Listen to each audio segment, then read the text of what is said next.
Dumb Husky and his white cat Shizun. Chapter 239. Mount Longxiu, a mind is set. Mo Ran listened hollow and stiffly. He had already stopped shouting. He sat in place, his eyes staring straight ahead.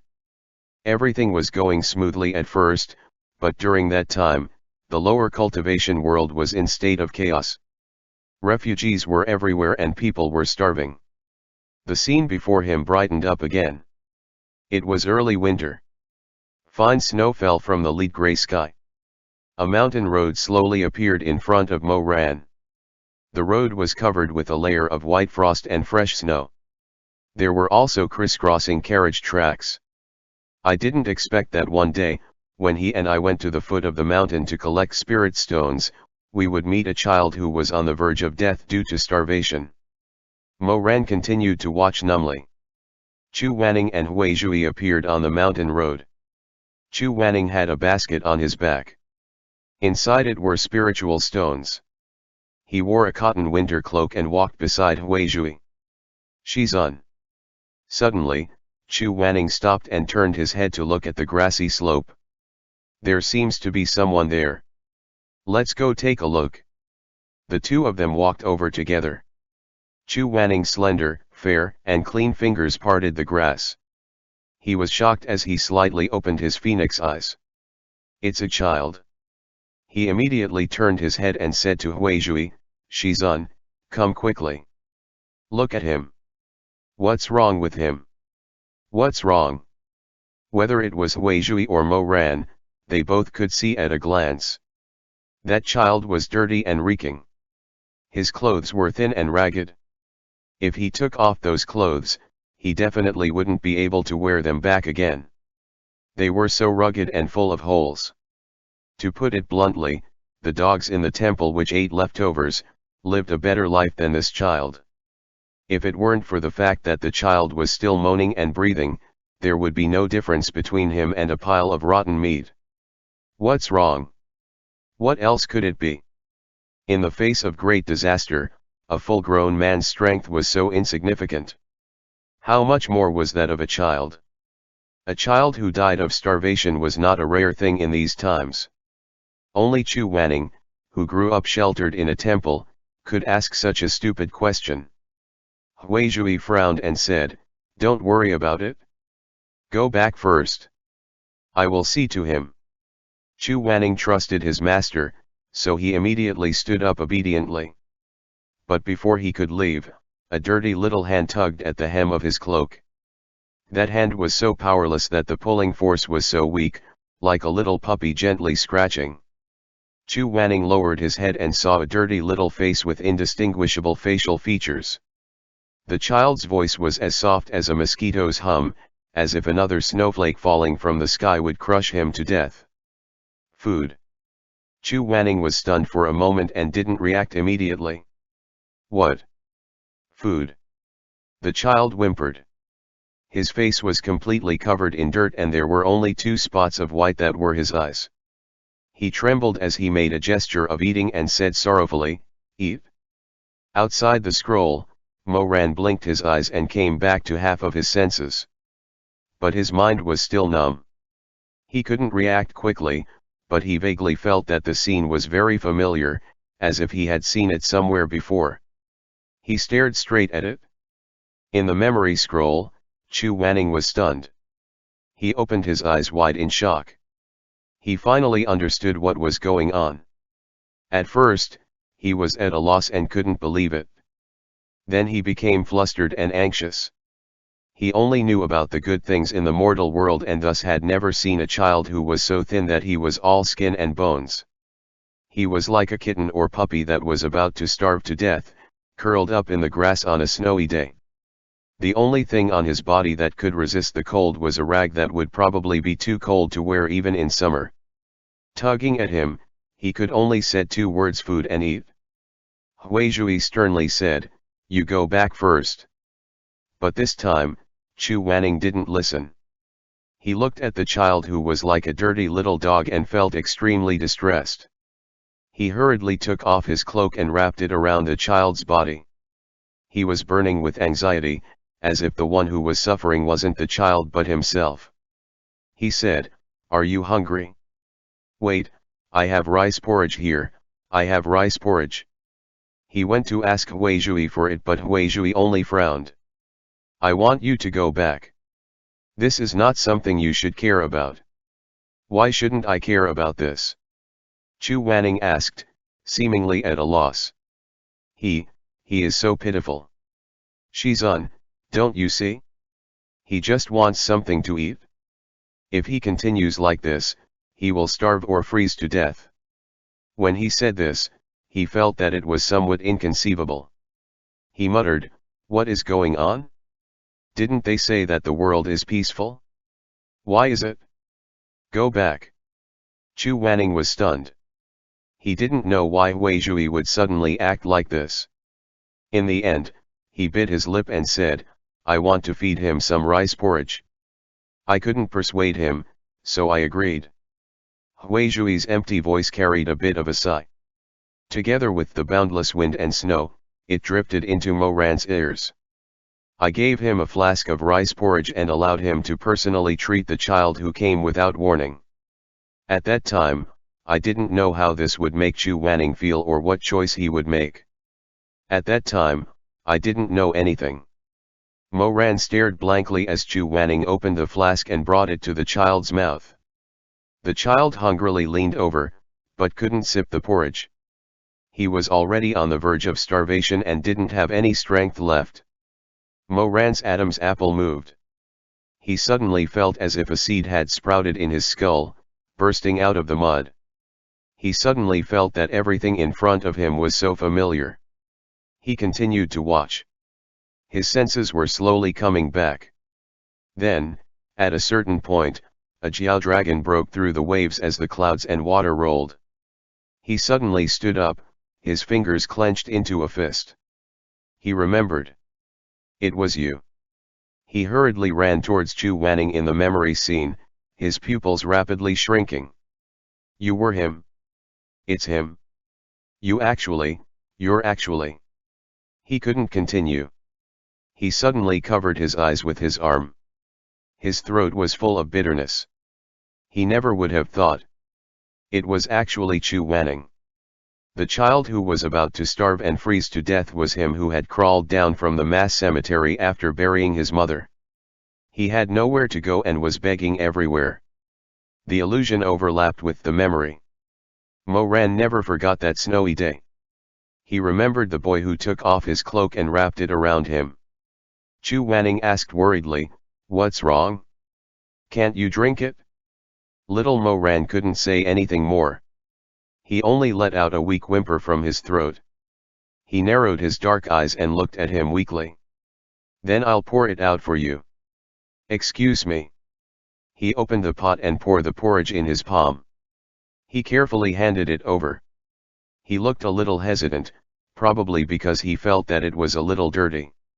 Maybe the child wouldn't be willing to drink it? But in the end, he was merely overthinking things. Dirty.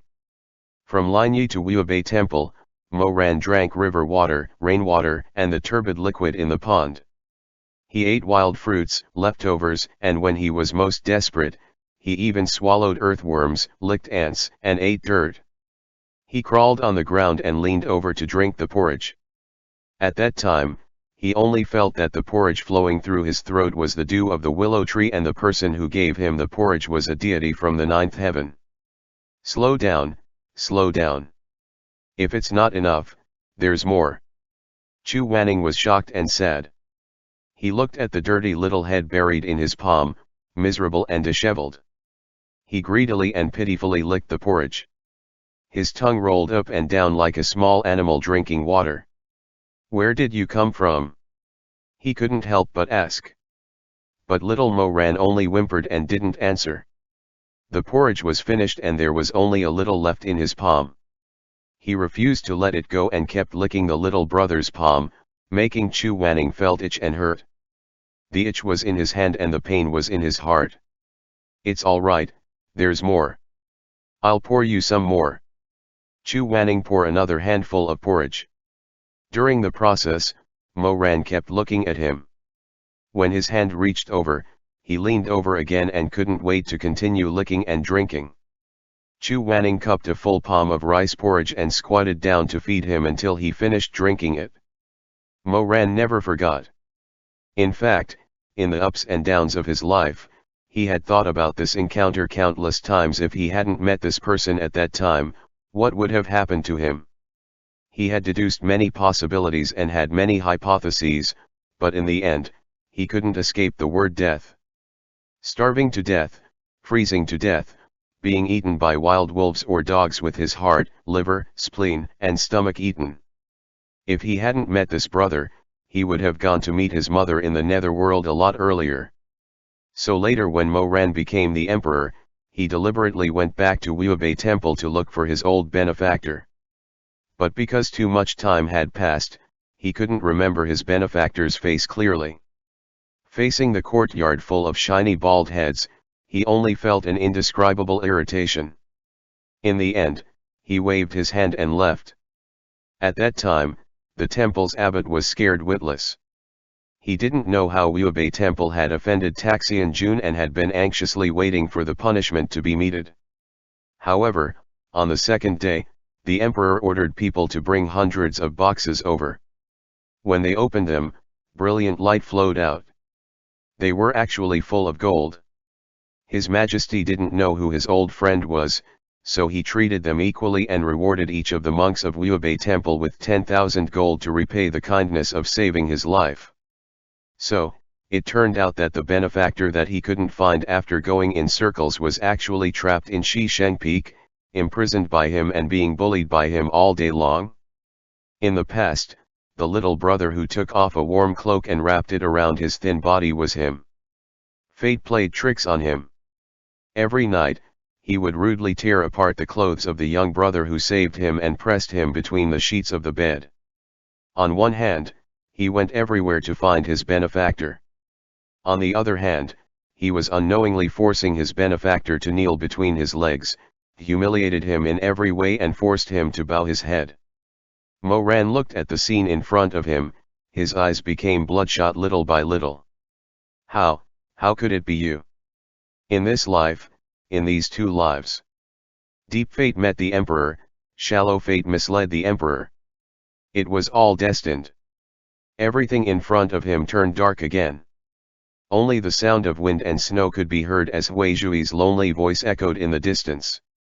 At that time, I asked the child if he wanted to stay in Wuobei Temple for a while, but the child said that he wanted to return a favor for his mother, so no matter what, he had to go back to Xiongtan first. I couldn't keep him, so I gave him some dry food and some silver. Huizhui said.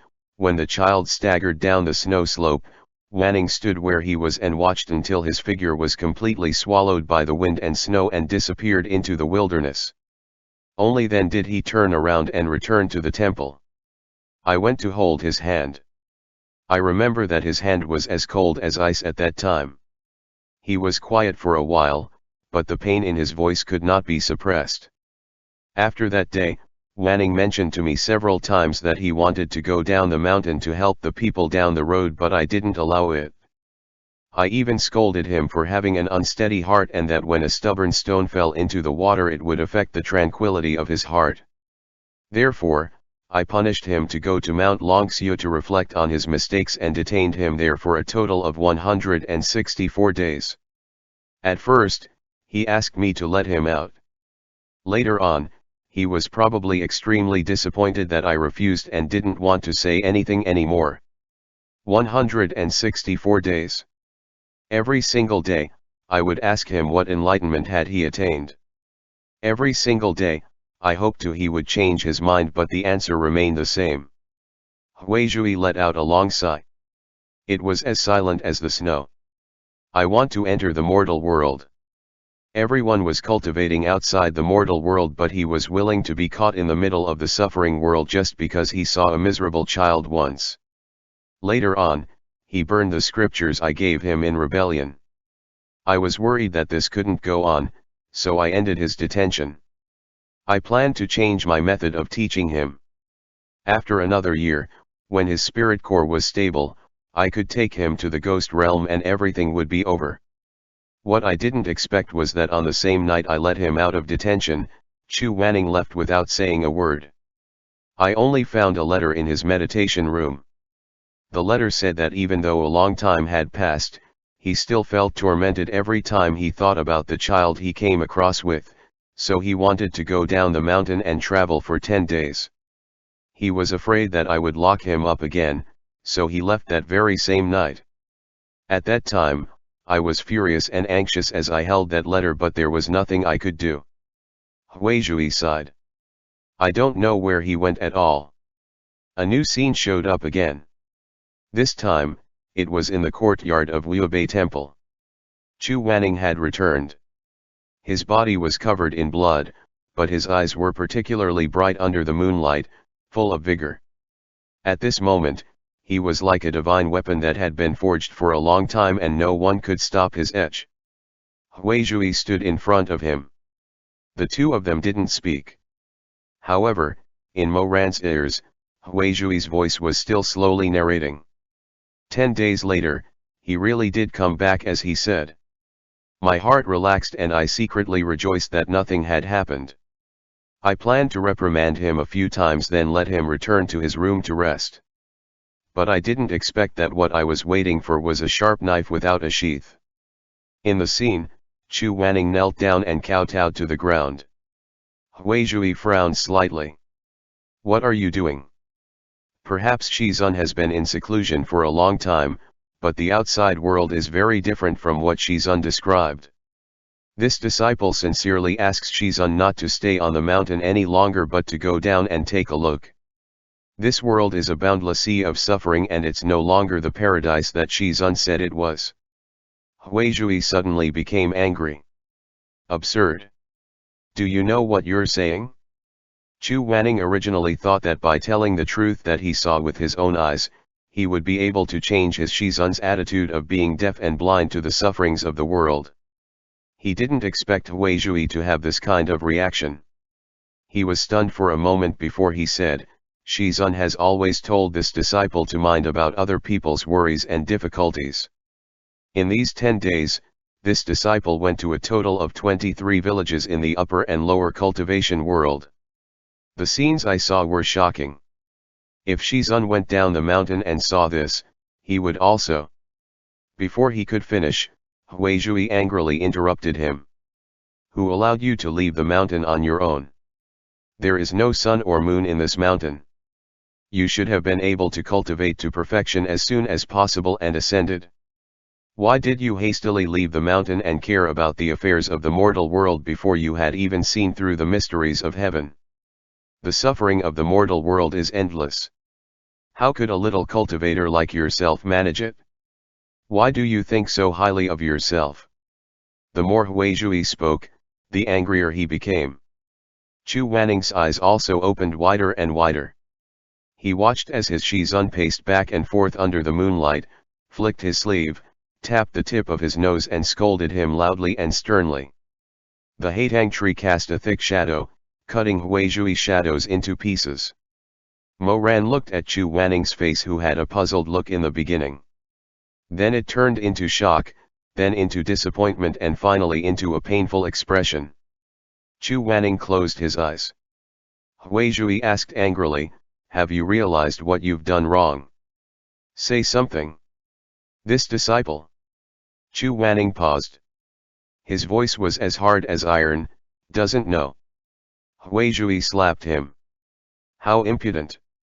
A red mark immediately appeared on Chu Wanning's cheeks, but he immediately turned his face back. His eyes flashed with confusion and resentment. Shizun, all these years you've always taught me to do things properly, to care about people and the world. Why is it that when we actually encounter a great calamity, you want me to stand by and do nothing? That's not the same thing at all. Huizhui gritted his teeth. You came out of the mountain at this time. What can you do? You're indeed gifted, but the dangers of the mortal world are simply something beyond your imagination. Why did you go out? To betray your Shizun's 14 years of kindness in raising you. To sacrifice yourself for the sake of your personal feelings. He paused. His words were sonorous, like metal falling to the ground. Chu Wanning, you can't even save yourself. How can you save others? At this time, Chu Wanning looked at his Shizun with anger and sorrow. He slightly raised his chin, his phoenix eyes gradually becoming misty. Huizhui had probably never seen Chu Wanning's tearful appearance before. The moisture in his eyes more or less extinguished the fire in his heart. He stared blankly for a moment, then hesitantly said, "You. Ah, forget it. Did I hurt you just now?" But Mo Ran, who was watching from the side, clearly knew that it wasn't the case. Chu Wanning didn't feel pain from the slap just now. He felt hurt upon realizing that the Shizun that he had respected since childhood could actually say something that was completely inconsistent with the lofty image of him in his heart. Chu Wanning slowly closed his eyes. After a moment, Mo Ran heard those words that he couldn't be more familiar with. He said, "If you don't know how to save others, how could you save yourself?" Huizhui froze. His body was like a motionless clay statue in a Buddhist shrine that was being worshipped and prayed at. Chu Wanning's voice was slightly hoarse. "The suffering of the mortal world is right in front of me. Forgive this disciple for being slow-witted, but I don't understand how could Shizun close his eyes to it and only thought of ascending to heaven." After he finished speaking, he slowly got up. Under the moonlight, his clothes were no longer pure white. There were stains of mud and blood on them. However, he stood tall and dignified, magnificent and divine. "For this cultivator, it's fine if I don't ascend." Huizhui was shocked and furious. His head hurt and eyes were dizzy. He sternly said, "Traitor, do you know what you're saying? I only want to do what you taught me since I was young." Chu Wanning was also as tense as a stretched crossbow. He slightly trembled, his eyes full of sadness. "You taught me that? Is your morality only on paper? Millions of people are homeless and orphans die day and night. Yet, you want me to stay in the mountain and continue to cultivate along with the green light and the ancient Buddha?" Huizhui roared, his eyes almost popping out of their sockets. "After you achieve Dao and ascend, you can do many good deeds." Chu Wanning stared at him, as if he had never seen this person before. His chest rose and fell, his palms clenched into fists. Ripples surged through his eyes. Mo Ran originally thought that in the next moment, he would sweep across the ground like a dragon breaking through the water, setting off huge waves and choke Huizhui's throat to make him realize his mistakes. However, Chu Wanning only trembled for a while and in the end did nothing. Finally, his eyes turned slightly red as he said hoarsely, "Shizun, I cultivate, not to be free and unfettered or to transcend the mortal world. Is cultivation only for the sake of becoming an immortal? If so, I'd rather not. I'd rather give up halfway. I'd rather achieve nothing. I'd rather stay in the mortal world. I'd give all that I have and die of exhaustion. Shizun, you can ascend. Once I've done all I can for the sake of people, I'll come and follow you." Chu Wanning. Even though it was an illusionary scene, Mo Ran could feel Huizhui's monstrous anger at that time, the secret fear in his mind and the deep disappointment in his heart. It was just a wooden statue. How could it dare to stare coldly at the person who gave it life? What did it count for? Huizhui's eyes were red as it turned bloodshot. He was unwilling. He was angry. Who should he tell about the bitterness and the secrets in his heart? He had nowhere to vent. Finally, he called out to Chu Wanning, who was about to step out of the courtyard, and his voice was extremely cold. "You unfilial disciple, stop right there." End chapter. Dumb Husky and his white cat Shizun. Chapter 240. Mount Longxiu, Human Being. The sound of Huizhui's command sounded like the herald of doom. Mo Ran could almost guess what he was going to see next. His hair stood on end as his blood surged. He wanted to get out of the illusion and escape, but at the same time, he wanted to rush back to the past and protect Chu Wanning. No. Master Huizhui, you can't. But he couldn't do anything to stop it. All of this had happened a long time ago. He could only watch the scene in front of him in utter numbness. He watched as Chu Wanning furrowed his dark eyebrows, his expression resolute and unyielding as he calmly met Master Huizhui's gaze. Mo Ran couldn't help but shout at him, "Run! Run!" The young Chu Wanning had always trusted Huizhui. He trusted this honored teacher who raised him as a sacrifice. He trusted his adoptive father and benefactor. So even if he was extremely disappointed, he didn't see the murderous intent in Huizhui's eyes. Mo Ran blocked in front of him. He knew it was useless, but he couldn't just stand by and simply watch. "I beg you, run, leave now." Chu Wanning didn't leave. He walked towards Huizhui step by step, upright like a pine tree. Finally, he stood still. His ponytail was tousled up by the wind. His blood-stained and mud-stained robes were also messed up by the wind. Huizhui's lips opened and closed. He said slowly, "You can leave the temple and go down the mountain." Honored Shizun. Chu Wanning's phoenix eyes widened slightly. He didn't understand the sinister nature of people's hearts. He only saw the executioner's knife as a bright moon by the window. For a moment, he was even grateful and happy. He thought that Huizhui finally understood him. But the knife was cold and murderous. Huizhui said, "When you walk out of this courtyard tonight, you are no longer a member of Wuobei Temple. Our 14 years of relationship as master and disciple would be severed from then on." Chu Wanning's phoenix eyes were still wide open, but the content in them slowly changed from joy to astonishment then to sorrow. Chu Wanning probably didn't expect Huizhui to be so resolute. He stood there stiffly for a long time before he finally moved his lips. Beside him, Mo Ran was extremely anxious. He kept muttering, "I beg you, hurry up and leave. Leave this place. Don't say any more. Leave this place." His lips moved, but he couldn't utter a complete sentence. Huizhui stared at him. This was the heaviest bet he had ever made. Wanning was a sentimental person. For the past 14 years, the two of them were each other's constant companion. If he cut off this master-disciple relationship, it would be like cutting his heart with a knife. He probably wouldn't. Chu Wanning knelt down. Huizhui was stunned. He was still numbly thinking that it couldn't be. How could he be so resolute and obstinate? Chu Wanning knelt down and kowtowed. 1 knock, 2 knocks, until the 9th knocks. He raised his face again. His eyes were clear without moisture, but his cheeks were wet. "Disciple Chu Wanning thanks Shizun for the grace of raising me. From now on." His Adam's apple moved. From now on what?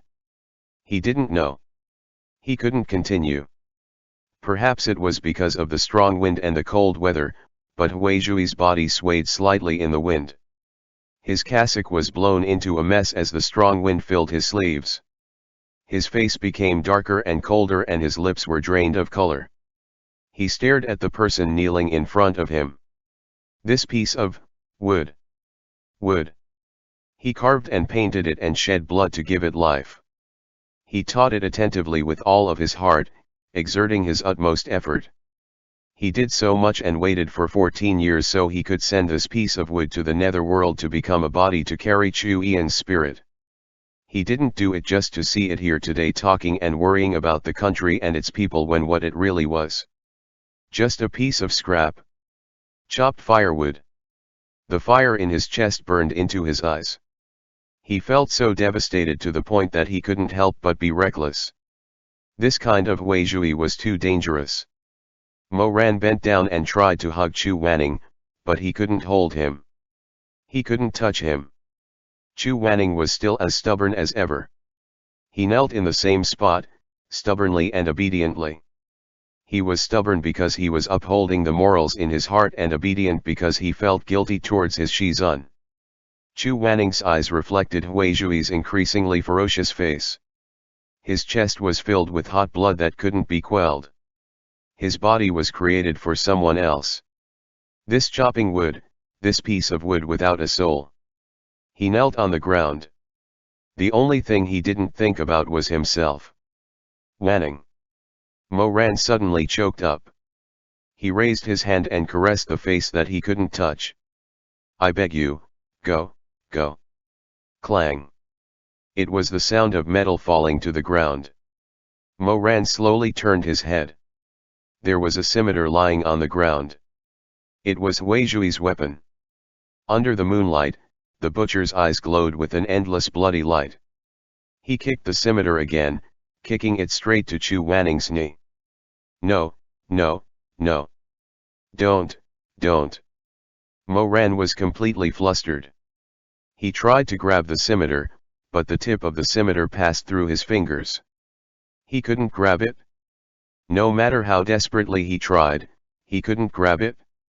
In the end, a slender and well-proportioned hand reached over and grasped the scimitar that Mo Ran couldn't hold no matter how hard he tried. At this time, Chu Wanning's eyes were calm. The initial shock had already disappeared. The great pain also gradually subsided when Huizhui threw the scimitar at him. He seemed very relieved. If Shizun wants my life, I'll give it to you.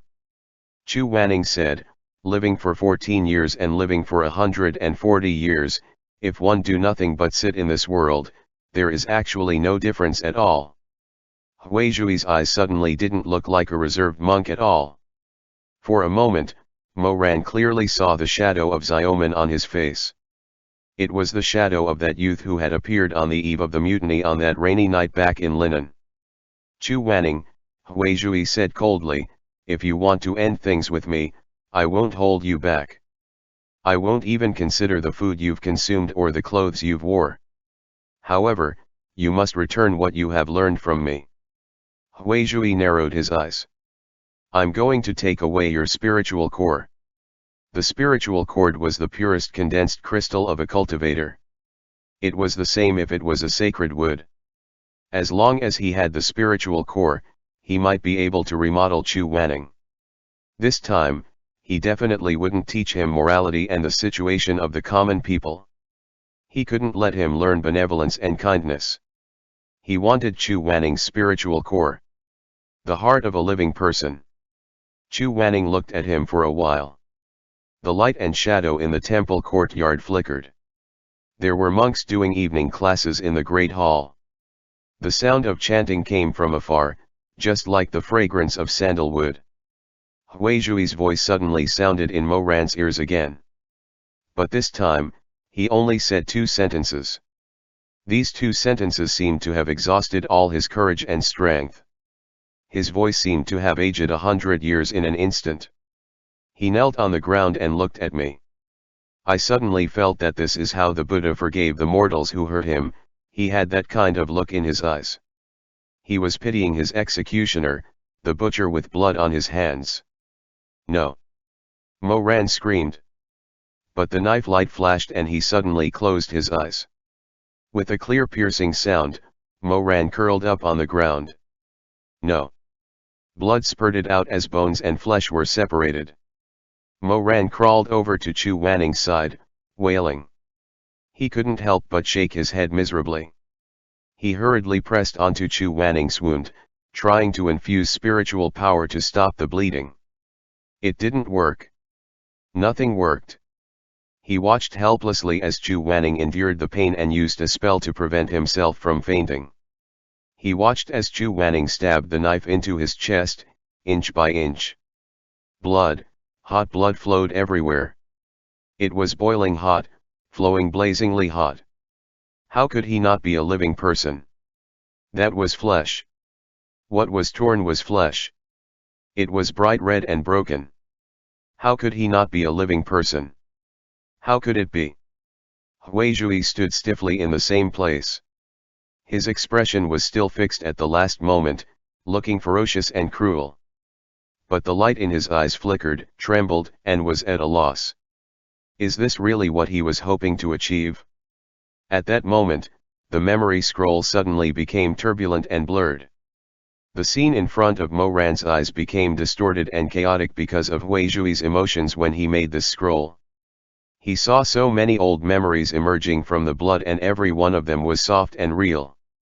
Moran saw the 11 or 12 years old Chu Wanning preparing to leave after summoning Tianwen from the Jinchinj lake. At that time, a wooden guqin which tail was like a hatang branch, floated out of the lake.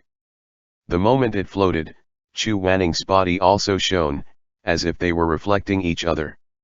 He touched the strings of the guqin in surprise and puzzlement. What is this? What's going on? Huizhui immediately guessed that this guqin was probably made from the Flame Emperor's divine wood. It and Chu Wanning came from the same source, so naturally they could sense each other. He looked very excited, a little surprised, and somewhat happy. This should be your destined holy weapon. Destined holy weapon. Huizhui was pleasantly surprised, but his eyes were a little evasive. Yes, some people are born with a unique innate ability which enable them to be instantly connected with a holy weapon. Chu Wanning laughed. I have a unique innate ability. Huizhui avoided answering. He stroked the wooden body of the 9-stringed guqin and sighed. This guqin is fated to be with you. I think you don't even need a spiritual core to summon it. It's connected to you by blood. The scene changed. Moran saw 2 people walking outside Linan City. Huizhui followed behind little Wanning and kept asking him to slow down. He saw the steaming hot flour cakes and Chu Wanning's innocent smile through the steam. He saw that in an inn, Chu Wanning was holding a small fan. He was trying his best to fan Huizhui, who was meditating. He saw Chu Wanning eat the sweet lotus root for the first time. As the sweet juice filled his mouth, he grinned and laughed at Huizhui. Finally, the vision stopped at a certain summer by the side of a lotus pond. The lotus leaves that reached the sky were infinitely green, and the lotus flowers in the pond were extremely brilliant. Red dragonflies flew up and down gracefully, curling up and stopping. It was a perfect evening. The 5 or 6-year-old Chu Wanning smiled and sat cross-legged like Huizhui. He looked at his Shizun with a pair of dark and gentle eyes. Shizun, Shizun, let's play one more time. Let's play one more time. Huizhui said, No, I'm going to the dining hall to recite scriptures for an old friend. Let's play one more time. It's the last time. It's really the last time. Then, without waiting for the monk to speak, the little boy rolled up the sleeves of his grey monk robe, and the lotus flowers swayed. He reached out his little hand and excitedly touched Huizhui's hand, which he didn't want to pay attention to. His childish voice was sweet and tender, like fresh water chestnuts and sweet lotus roots. You against one, I against one, what blooming in the water? Lotus blooming in the water. You against 2, I against 2, what blooming in a bunch? Elm trees blooming in a bunch. Huizhui couldn't do anything. Looking at his smiling face, he could only shake his head. He laughed and hit his palm, playing a childish game. You against 9, I against 9, what blooming in the wind? Dandelions blooming in the wind. You against 10, I against 10, what blooming without leaves? Winter sweet blooming without leaves? Blood stained his clothes, and the red lotus was soaked. In the monastery, Huizhui closed his eyes. It was just a crafted piece of wood. The happy laughter of the past was still in his ears. It was a soulless being. What blooming in the water? Ha ha ha, Shizun is so silly, the lotus blooming in the water. It was an empty shell, the fleshly body he wanted to sacrifice to Chu Sun, the wood of atonement he had spent 100 years to obtain. It wasn't a living person. It didn't have a soul. Shizun, I'll give you half of the flour cake. You eat the big one, I'll eat the small one. Huizhui's tears streamed down his face. He trembled, shook violently and groaned. He ran toward the child who had already plunged a blade into his heart, whose spirit core had already begun to crack and was about to be dug out. He knelt down, cried Miserable with his voice hoarse just like Mo Ran, who was hugging Chu Wanning, but his incorporeal body only passed through him. The sobs coming from his throat were like weeping blood, like a knife stabbing not into Chu Wanning's heart, but into his own throat, into his own soul. How could he not have a spiritual soul? It was he who closed his eyes and refused to listen. He had always known. He had always been aware of it in his heart. From Chu Wanning's smile, from Chu Wanning's seriousness, from Chu Wanning's tolerance and gentleness, from Chu Wanning's stubbornness and perseverance, he had always seen that person's spirit.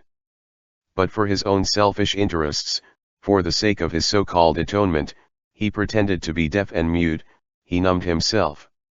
Chu Wanning was never just a wooden statue, was never an empty shell. He was a person of flesh and blood who could cry and laugh. I watched him grow up day by day since he was a child. He looked like Chu Lan when he was young, but when he grew up, he looked like Chu Sun. However, I have never mistaken him for either of them. Huizhui's voice was like a broken gong, extremely hoarse. He was the one who shared half of the cake with me and called me Shizun. He was the one who secretly held a fan to cool me off, thinking that I didn't notice. He was the one who accompanied me in Liubei Temple for 14 years. He smiled at me, trusted me, and said that I was the kindest Shizun in the world. It was like swallowing a bitter medicine. Huizhui murmured, "The kindest Shizun." In the memory scroll, Huizhui restrained Chu Wanning's hand, stopping the flow of his spiritual power. Chu Wanning fainted from the pain almost at the moment when the spell lost its effect. Huizhui hugged the wounded body that was dripping with hot blood. It was as if he was holding Chu Sun, who dug out his heart to illuminate the escape route of everyone 200 years ago during the heavenly rift calamity in Linen.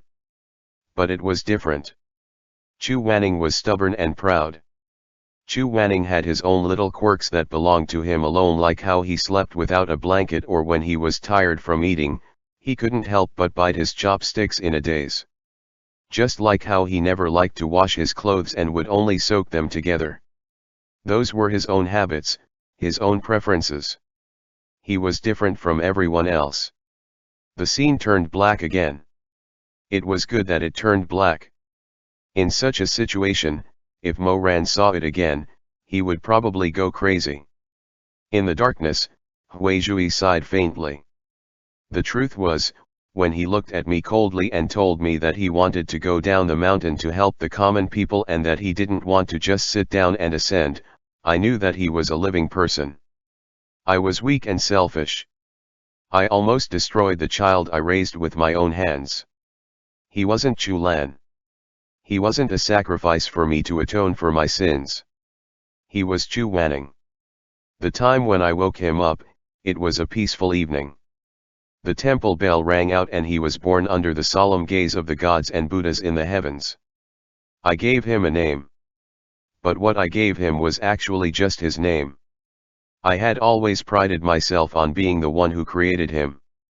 Because of this, I believed that he should be used by me, owned by me and sacrificed by me. It wasn't until I saw him cut himself open to prove his righteousness just like young Master Chu that I... Huizhui choked until he couldn't speak anymore.